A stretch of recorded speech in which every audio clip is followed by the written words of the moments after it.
दोस्तों, मैं सरफराज पठान आवामी विकास पार्टी का नासिक शहर अध्यक्ष हूँ। आज मैं जो 4 आरोपी पकड़े गए हैं उसके बारे में आप लोगों के साथ में चर्चा करने के लिए आया हूँ। सबसे पहले आपको वो 4 आरोपियों के नाम दिखाता हूँ। पहला है जमीर अमीर शेख, ये रहने के लिए खड़काली पे है।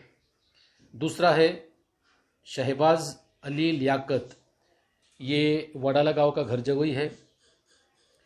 तीसरा है फैसल सलाउद्दीन शेख, ये वडाला गांव का रहवासी है।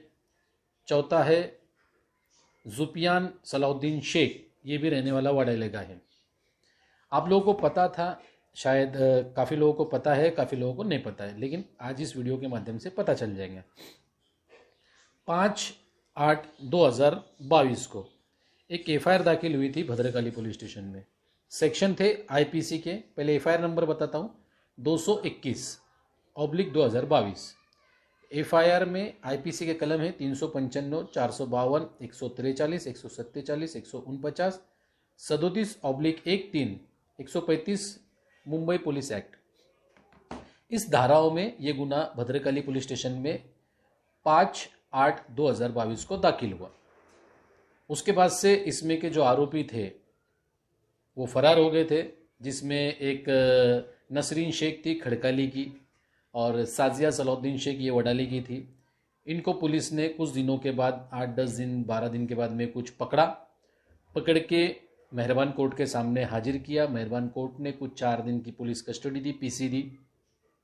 उसके बाद ये लोग सेंट्रल जेल चले गए। अब जब से आरोपी बचे हुए आरोपी पकड़े नहीं गए थे, जिसकी मालूमात मैं संबंधित पुलिस डिपार्टमेंट को बार बार देता था, लेकिन आरोपी पकड़ में नहीं आते थे, छुपते फिर रहे थे, भागते फिर रहे थे, लपा छुपी चालू था उनका।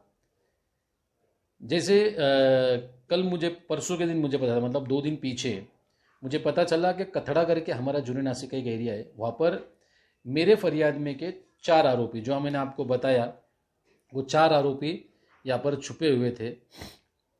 वो 4 आरोपी है जमीर अमीर शेख, रहने वाला खड़काली का। शहबाज अली लियाकत, ये रहने वाला वडाले का है। 3 नंबर फैसल सलाउद्दीन शेख, ये भी रहने वाला वडाले का है। और जुपियान सलाउद्दीन शेख, ये भी रहने वाला वडाले का है। ये चारों आरोपी मेरे एफआईआर में के फरार आरोपी थे, जो छुपते हुए फिर रहे थे पुलिस से। ये आरोपी जब पता चला कि वडाला छोड़ के ये कथड़े में रहने के लिए आए, कथड़े में इनकी दादी का घर है। इनकी दादी के घर पे, ये किसी रिश्तेदार के घर पे कंफर्म नहीं था वो घर, लेकिन सूत्रों से खबर मिली थी कि वहाँ छुपा हुआ है। तो ये दादी के घर के आसपास छुपने के लिए आए, वडाले का नानी का घर छोड़ के। ये पहले नानी घर पे छुपे हुए थे, आसपास और कहीं छुपते थे, लेकिन पुलिस की दबिश बढ़ने की वजह से वहाँ से भाग के इधर आए। जब मुझे वाकई मेरे कुछ सूत्रों से मुझे खबर मिली कि यहाँ पर छुपे हुए हैं, तो मैंने भद्रकाली पुलिस स्टेशन के वरिष्ठ पुलिस निरीक्षक दत्ता पवार साहब को कॉल किया और उनको इसकी मालूमात दी। मालूमात देने के बाद में गुना शाखा की उन्होंने टीम भेजी। वो टीम आई, वो टीम को मैंने लोकेशन बताया, मैंने खुद खड़े रह के उनको लोकेशन बताया, पकड़ाया और उसकी शूटिंग किया, और मैंने अपने चैनल पे उसकी न्यूज़ भी डाला।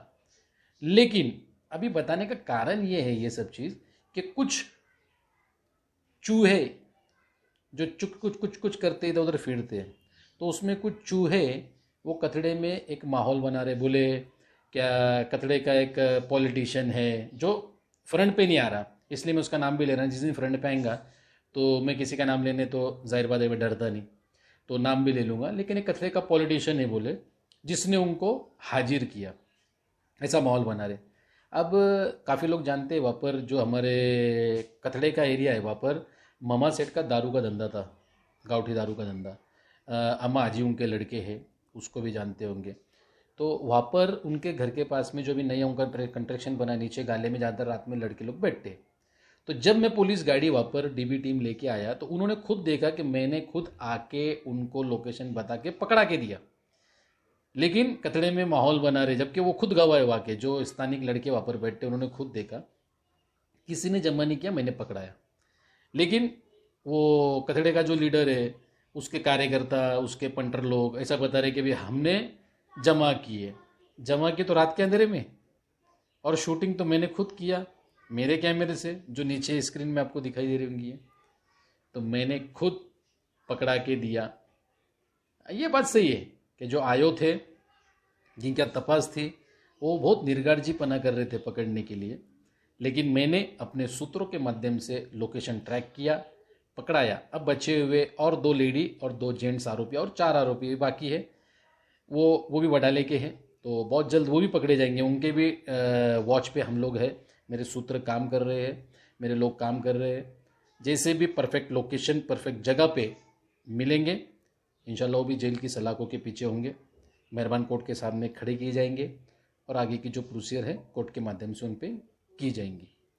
आज बताने का मकसद ये था कि जो लोग अफवाह फैलाते हैं या वातावरण बनाते हैं कि हम कानून को खरीद लिए, हमने कानून को मैनेज कर लिया, उन लोगों के लिए सीख है कि करीबन 1 महीना 7-8 दिन से जो आरोपी छुपते भागते फिर रहे थे, उनको भी वापस से आके जमा होना पड़ा, सरेंडर होना पड़ा, जेल की सलाखों के पीछे जाना पड़ा। भागने का मकसद ये नहीं होता है कि आपके ऊपर जो गुनाह दाखिल है उससे आप बच जाए या छूट मिल जाए, ऐसा नहीं होता है।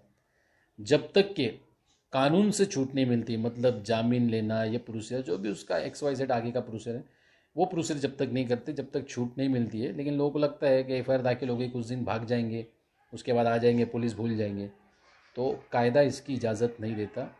गुनाह करके साल भर भी अगर भागते फिरे, उसके बाद भी जो प्रोसीजर वो होता है। और जो बचे हुए आरोपी है वो भी शायद मेरी वीडियो देख रहे होंगे, और जो छूट के आए वो भी देख रहे होंगे, तो उन आरोपियों को बोलो, चारों आरोपियों को, भागते ना फिरे, कोई फ़ायदा नहीं है।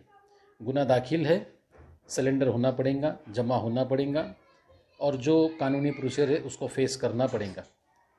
कानून सबसे बड़ा है, ना ही कोई नेता, ना ही कोई पॉलिटिशियन, ना ही कोई भाई। जिसके भरोसे तुमने ये कांड किए, ये गुनाह किए, और जिसके भरोसे भी भागते ही फिर रहे, वो भी नहीं बचाएगा। तो समझ जाओ और सुधर जाओ, और नेक्स्ट टाइम ये जो हरकत किए ये कभी किसी के साथ करना नहीं। और जो प्लानिंग आगे की चालू है, वो प्लानिंग भी मेरे पास तक सब पहुंचती है। हर जगह मेरे चाहने वाले, जान पहचान वाले लोग हैं जो मुझे हर एक्टिविटी की खबर देते हैं। तो सुधर जाओ, अभी भी वक्त है। गलतियां इंसान से होती है, तुमसे हुई, एक्सेप्ट करो और अच्छे काम करो। बेवजह किसी के फटे में टांग डालना बंद कर दो, अन्यथा इससे लंबे लंबे सेक्शंस में और इतनी लंबी लंबी कार्रवाई के अंदर बेवजह फंसोगे, टारगेट बनोगे। होना जाना कुछ नहीं है, लाइफ ख़राब होती है। 22 साल के करियर में हमने देखा, पॉलिटिक्स में वही इंसान आगे बढ़ता है जो समाज का, लोगों का, मोहल्ले का, देश का, राज्य का दुख और सुख लेकर चलता है। लोगों की समस्या को अपनी समस्या समझते हुए उनकी मदद करने की कोशिश करता है, वही आगे बढ़ता है। इस तरीके की हरकत करने वाले कभी आगे नहीं बढ़ते, और इनकी इज्जत भी मार्केट में नहीं होती। एंड का करियर बर्बाद होता है, और फिर पछतावा होने के बाद कोई फ़ायदा नहीं उसका। तो इंशाल्लाह ये जो सीख थी, ये सीख उनको मिले, इसलिए वीडियो बनाया था। और दूसरा, जो आरोपी फरार है उनको भी निवेदन है कि वो वापस आ जाए, सरेंडर कर दे, कोई फ़ायदा नहीं भाग के। और जो बवाल कर रहे थे कि हमने जमा किए, हमने जमा किए, जमा नहीं किए, मैंने पकड़ा के दिया। मेरी इन्फॉर्मेशन से PI साहब ने DB टीम भेजे और वो लोगों को जमा किया गया है। तो कोई पॉलिटिशियन आएंगा नहीं, मेरे मैटर में तो खास करके नहीं आएंगा। मेरा नाम आने के बाद में मुझे नहीं लगता, अल्लाह ताला ने उतनी इज़्ज़त नवाजेला है कि कोई भी नहीं आएगा, चाहे भाई हो या पॉलिटिशियन हो। क्योंकि मैं बेवजह किसी के फटे में टांग नहीं डालता जैसे तुमने डाले, और मेरे कोई फटे में अगर टांग डालता है तो जो लोगों को मालूम है उनसे कहीं पूछ लेना बैठ के। तो इंशाल्लाह इस विषय से आगे और कोई अपडेट रहे तो आप लोगों के साथ ज़रूर शेयर करूँगा। जय हिंद, खुदा हाफिज़।